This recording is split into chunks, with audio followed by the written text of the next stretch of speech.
بسم اللہ الرحمن الرحیم الف لام میم۔ یہ حروف مقطعات قرآن مجید کی بعض صورتوں کے آغاز میں پائے جاتے ہیں۔ جس زمانے میں قرآن مجید نازل ہوا ہے اس دور کے اسالیب بیان میں اس طرح کے حروف مقطعات کا استعمال عام طور پر معروف تھا۔ خطیب اور شعراء دونوں اس اسلوب سے کام لیتے تھے، چنانچہ اب بھی کلام میں جعلیت کے جو نمونے محفوظ ہیں ان میں اس کی مثالیں ہمیں ملتی ہیں۔ اس استعمال عام کی وجہ سے یہ مقطعات کوئی چیستہ نہ تھے جس کو بولنے والے کے سوا کوئی نہ سمجھتا ہو، بلکہ سامعین بالعموم جانتے تھے کہ ان سے مراد کیا ہے۔ یہی وجہ ہے کہ قرآن کے خلاف نبی صلی اللہ علیہ وآلہ وسلم کے ہم عصر مخالفین میں سے کسی نے بھی یہ اعتراض کبھی نہیں کیا کہ یہ بے معنی حروف کیسے بولتے ہیں، یہ تم بعض صورتوں کی ابتدا میں بولتے ہو، اور یہی وجہ ہے کہ صحابہ کرام سے بھی ایسی کوئی روایت منقول نہیں ہے کہ انہوں نے نبی صلی اللہ علیہ وآلہ وسلم سے ان کے معنی پوچھے ہوں۔ بعد میں یہ اسلوب عربی زبان میں متروک ہوتا چلا گیا اور اس بنا پر مفسرین کے لیے ان کے معنی متعین کرنا مشکل ہو گیا۔ لیکن یہ ظاہر ہے کہ نہ تو ان حروف کا مفہوم سمجھنے پر قرآن سے ہدایت حاصل کرنے کا کوئی انحصار ہے، اور نہ یہ بات ہے کہ اگر کوئی شخص ان کے معنی نہ جانے گا تو اس کے راہ راست پانے میں کوئی نقص رہ جائے گا۔ لہٰذا ایک عام ناظر کے لیے کچھ ضروری نہیں ہے کہ وہ ان کی تحقیق میں سرگرداں ہو۔ ذالک الکتاب لا ریب فیہ ھدی للمتقین۔ اس کے سیدھا سادہ تو مطلب تو یہ ہے کہ بے شک یہ اللہ کی کتاب ہے، مگر ایک مطلب یہ بھی ہو سکتا ہے کہ یہ ایسی کتاب ہے جس میں شک کی کوئی بات نہیں ہے۔ دنیا میں جتنی کتابیں امور مابعد الطبیعیات اور حقائق ماوراء ادراک سے بحث کرتی ہیں وہ سب قیاس و گمان پر مبنی ہیں، اس لیے خود ان کے مصنف بھی اپنے بیانات کے بارے میں شک سے پاک نہیں ہو سکتے، خواہ وہ کتنے ہی یقین کا اظہار کریں۔ لیکن یہ ایسی کتاب ہے جو سراسر علم حقیقت پر مبنی ہے۔ اس کا مصنف وہ ہے جو تمام حقیقتوں کا علم رکھتا ہے، اس لیے فی الواقع اس میں شک کے لیے کوئی جگہ نہیں۔ یہ دوسری بات ہے کہ انسان اپنی نادانی کی بنا پر اس کے بیانات میں شک کریں۔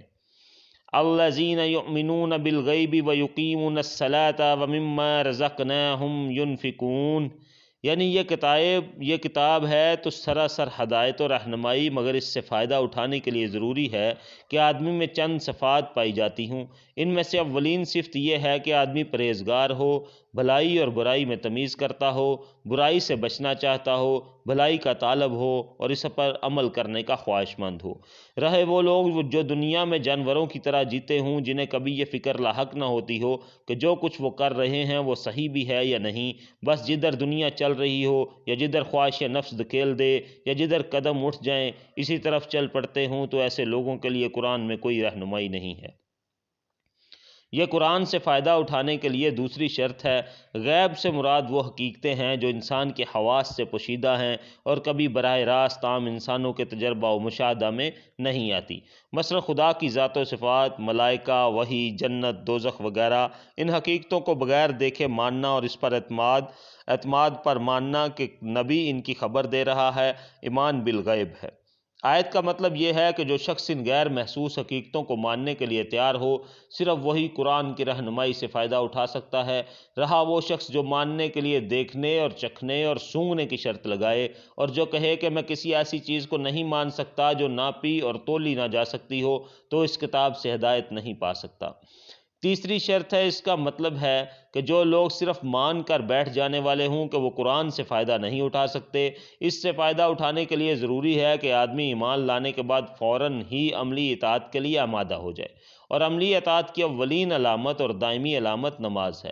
ایمان لانے پر چند گھنٹے بھی نہیں گزرتے کہ مؤذن نماز کے لیے پکارتا ہے اور اسی وقت فیصلہ ہو جاتا ہے کہ ایمان کا دعویٰ کرنے والا اطاعت کے لیے بھی تیار ہے یا نہیں۔ پھر یہ مؤذن روز 5 وقت پکارتا رہتا ہے، اور جب بھی انسان اس کی پکار پر لبیک نہ کہے اسی وقت ظاہر ہو جاتا ہے کہ مدعی ایمان اطاعت سے خارج ہو گیا ہے۔ پس ترک نماز دراصل ترک اطاعت ہے، اور ظاہر بات ہے کہ جو شخص کسی کی ہدایت پر کاربند ہونے کے لیے ہی تیار نہ ہو، اس کے لیے ہدایت دینا اور نہ دینا یکساں ہے۔ یہاں یہ بھی سمجھ لینا چاہیے کہ اقامت صلاۃ ایک جامع اصطلاح ہے۔ اس کے معنی صرف یہی نہیں ہے کہ آدمی پابندی کے ساتھ نماز ادا کرے، بلکہ اس کا مطلب یہ ہے کہ اجتماعی طور پر نماز کا نظام باقاعدہ قائم کیا جائے۔ اگر کسی بستی میں ایک ایک شخص انفرادی طور پر نماز کا پابند ہو لیکن جماعت کے ساتھ اس فرض کے ادا کرنے کا نظم نہ ہو تو یہ نہیں کہا جا سکتا کہ وہاں نماز قائم کی جا رہی ہے۔ یہ قرآن کی رہنمائی سے فائدہ اٹھانے کے لیے چوتھی شرط ہے کہ آدمی تنگ دل نہ ہو، زر پرست نہ ہو، اس کے مال میں خدا اور بندوں کے جو حقوق مقرر کیے جائیں انہیں ادا کرنے کے لیے تیار ہو، جس چیز پر ایمان لایا ہے اس کی خاطر مالی قربانی کرنے میں بھی دریغ نہ کرے۔